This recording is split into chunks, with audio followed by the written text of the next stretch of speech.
ہمیں اب تھانوی رسول اللہ کے اوپر بھی فتویٰ چاہیے، کیونکہ ہمیں بقول آپ کے شیطان وسوسے دلاتا ہے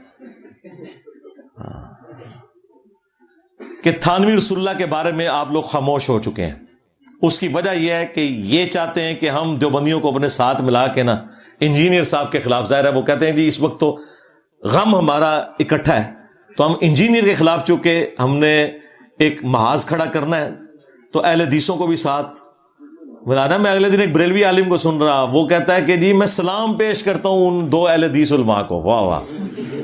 اعلیٰ حضرت نے تو فتاوی رضویہ میں لکھا ہوا ہے کہ جو کسی وہابی کے سلام کا جواب دے تو اس کا بھی نکاح ٹوٹ جاتا ہے، تجدید ایمان کرے گا۔ تو سلام پیش کرنا ہے، او مولوی تیری زنانی گئی،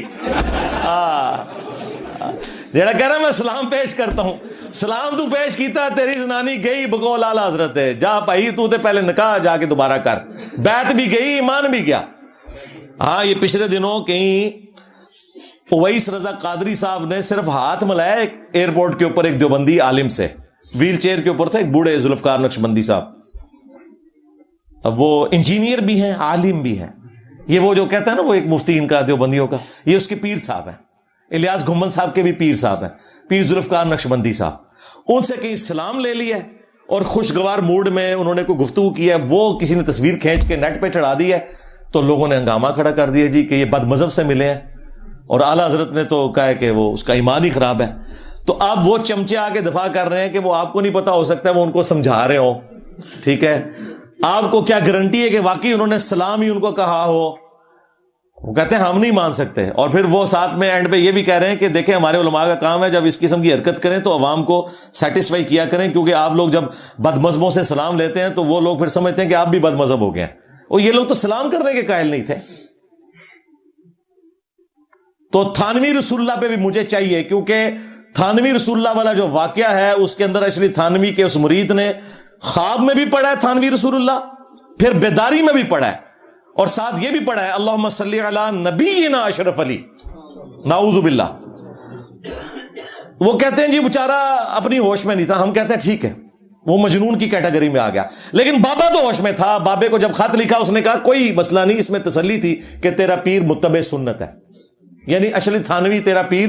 متبع سنت ہے، اس لیے تو نے اس کے نام کا کلمہ پڑھا ہے، کوئی نہیں تسلی تھی۔ مجھے بتائیں عام مسلمان کو بھی کوئی شخص کہنا میں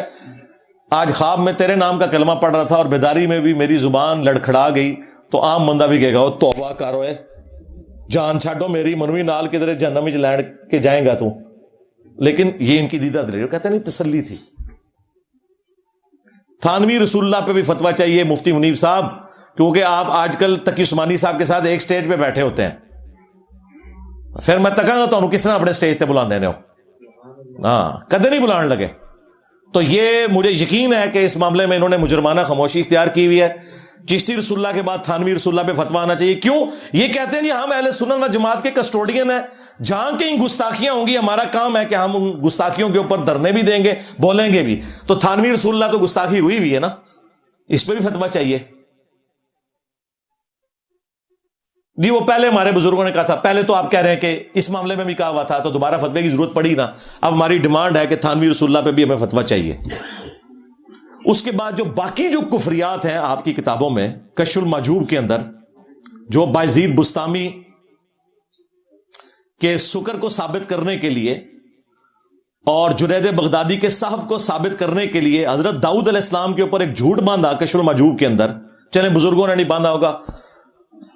تبدیلی ہو گئی، تبدیلی کو نہیں، انہوں نے یہ تبدیلی مند ہے،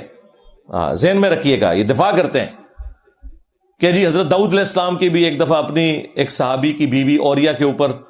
جو اوریا نام کا ایک صحابی تھا، اس کی بیوی کے اوپر نگاہ پڑی اور اس کو جنگ میں آگے بھیج کے قتل کروا دیا اور خود اس کی عورت سے شادی کر لی۔ وہ تورات کے اندر ایک جھوٹا واقعہ جو بعد میں کسی نے داخل کر دیا تھا، اس کو انہوں نے نہ صرف نقل کیا بلکہ اس سے انہوں نے رزلٹ نکالا اور کہا کہ جنید بغدادی کا صحف یہاں سے ثابت ہوتا ہے اور راب بایزید بستامی کا سکر تو وہ اس سے ثابت ہوتا ہے کہ ہمارے نبی کی بھی ایک دفعہ ایک نگاہ پڑ گئی تھی اپنے صحابی زید ابن حارثہ کی بیوی زینب کے اوپر، اور بعد میں وہ نبی علیہ السلام کی بیوی بن گئی، نعوذ باللہ۔ بازید کو بچانے کی خاطر انہوں نے نبی علیہ السلام کو تختہ مشق بنایا، اس کے اوپر بھی فتویٰ چاہیے، یہ اس سے زیادہ سیویئر مسئلہ ہے۔ تم لوگ کیا سمجھتے ہو کہ ایک فتویٰ نکال کے اپنے باقی بزرگوں کی کتابوں کو بچا جاؤ گے؟ نا، بالکل ایسا نہیں ہوئے گا۔ یہ کشف المحجوب کی ان عبارتوں کے اوپر فتوے چاہیے کفر کے، ان کی پرنٹنگ بھی بند کروائیں۔ پھر تذکرۃ الاولیاء میں جو بازید بستامی کا دعویٰ لکھا ہے، لوائی اعظم من لوائی محمد، میرا جھنڈا محمد کے جھنڈے سے بھی بڑا ہوگا، اور محمد اور تمام انبیاء قیامت کے دن میرے جھنڈے کے نیچے ہوں گے، نعوذ باللہ من ذالک۔ جی اللہ بول رہا سی، اللہ تو نبی کے منہ سے نہیں بولتا۔ ہاں، وما ينطق عن الهوى ان هو الا وحی یوحى، نبی خواہش نفس سے کچھ نہیں کہتے، وہ کہتے ہیں جو اللہ ان کو وحی کرتا ہے۔ تم لوگوں نے یہ نبی علیہ السلام کے بارے میں جو چیز ثابت نہیں تھی اپنے بابوں کے بارے میں کر دی۔ خیر، ان واقعات کی میں نے انجینئرنگ کئی دفعہ کی ہے، یہ بھی جو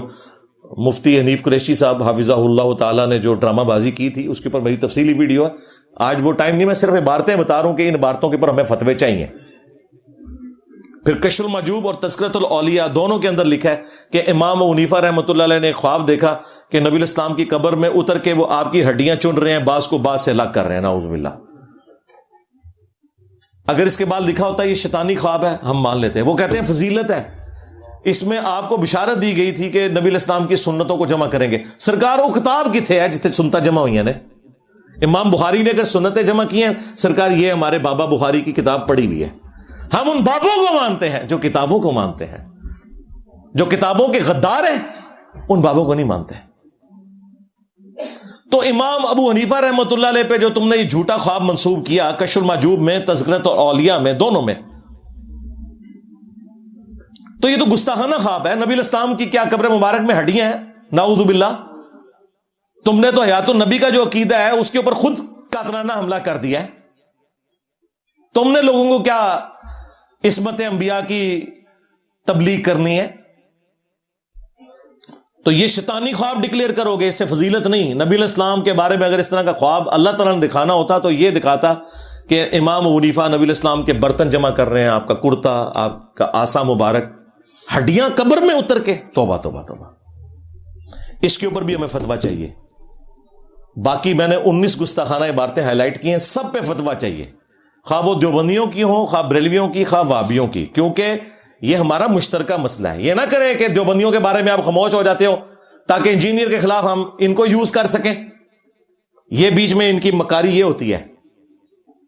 تب یہ ایک پلیٹ فارم پہ اکٹھے ہوئے ہوتے ہیں۔ وہ کہتے ہیں کہ ٹھیک ہے تم نے ہمیں کچھ نہیں کہنا، ہم نے تمہیں کچھ نہیں کہنا۔ ساری باتوں میں فتوے چاہیے۔ اندھا دھند پیروی کا انجام 2009 میں پرنٹ ہوا تھا، 14 سال پہلے،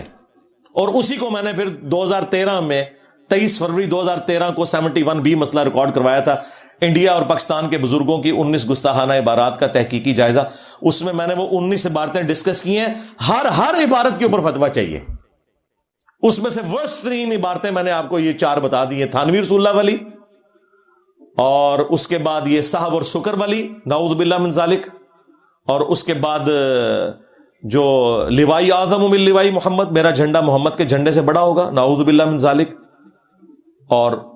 آخر میں جو نبی الاسلام کی قبر مبارک سے ہڈیاں جمع کر رہے ہیں، نعوذ باللہ، خواب دکھایا گیا۔ یہ خواب شیطانی خواب ہوتا، ہم مان لیتے کہ ٹھیک ہے کوئی گرفت نہیں۔ جب تم اسے رحمانی خواب بنا کے پیش کرو گے تو ہم کہیں گے گستاخانہ خواب ہے، تم نبی الاسلام کے اوپر جھوٹ باندھ رہے ہو اور امام حنیفہ کے اوپر بھی جھوٹ باندھ رہے ہو۔ تو یہ میری وہ آخری گزارش تھی